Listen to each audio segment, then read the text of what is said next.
সেইদিনা 10 তাৰিখ জুবিন দাৰ প্ৰগ্ৰাম আছিলে। জুবিন দাই সংগীত অনুষ্ঠান কৰি আছে, মোৰ ষ্টেজতে ডিউটি আছিলে। জুবিন দাই ভাল লগা গানকেইটা যেতিয়া গাই আছে, চবৰে ভাল লগা, জুবিন দাকতো চবেই ভাল পায়। তেতিয়া মানে জুবিন দাই চবেই জুবিন দা চিঞৰি আছে। মোৰ হাতখন এনেকে কৰি আছো জুবিন দা বুলি কৈ।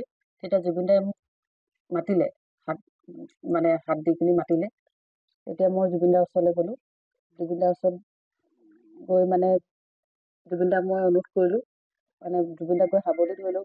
সাৱটি ধৰি, জুবিন দা আপোনাৰ গান মই সৰুৰ পৰা শুনি আছোঁ, খাওঁতে শুওঁতে আপোনাৰ গানেই শুনো, আপোনাক মই বহুত ভাল পাওঁ, আপুনি মোৰ কাৰণে গান এটা গাব।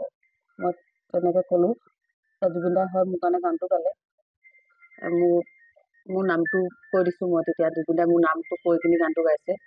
হয়, সেইখিনি সময়ত মই ডিউটিত আছিলোঁ,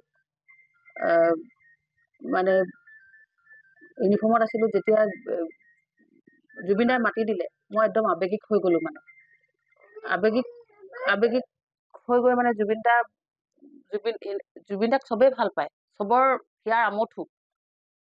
আৰু এনেকে যদি জুবিন দাই ইমান ৰাইজৰ আগত মাতি দিয়ে, তেতিয়াতো চবেই আৱেগিক হৈ যাব। মই সেইখিনি সময়ত পাহৰি গ'লো যে মই ডিউটিত আছিলোঁ ইউনিফৰ্মত। ভুল হৈছে, মোৰ চিনিয়ৰো আছিলে তাত। মই এই সংবাদ মাধ্যমৰ যোগেদি মই ক্ষমা খুজিছোঁ যে মই সেইখিনি ইউনিফৰ্মত কৰিব নালাগিছিলে। কিন্তু যিসকল মোৰ চিনিয়ৰ আছিলে আৰু মোৰ এই যোগেদি সংবাদ মাধ্যমৰ যোগেদি ক্ষমা খুজিছোঁ। আৰু যিটো প্ৰচাৰ ডিউটিত থকাৰ কাৰণে, ইউনিফৰ্মত থকাৰ কাৰণে মোৰ যিটো চিনিয়ৰে মোক পানিছমেণ্ট হিচাপে দিছে, যাতে মোক আকৌ সোনকালে মোক চাকৰিটো কৰিবলৈ স্থাপন দিয়ে সোনকালে। নহ'লে মোৰ দুটা ল'ৰা আছে, মই একমাত্ৰ উপাৰ্জনকাৰী মই মোৰ ঘৰখনৰ। মই কেনেকৈ চলিম, কি কৰিম?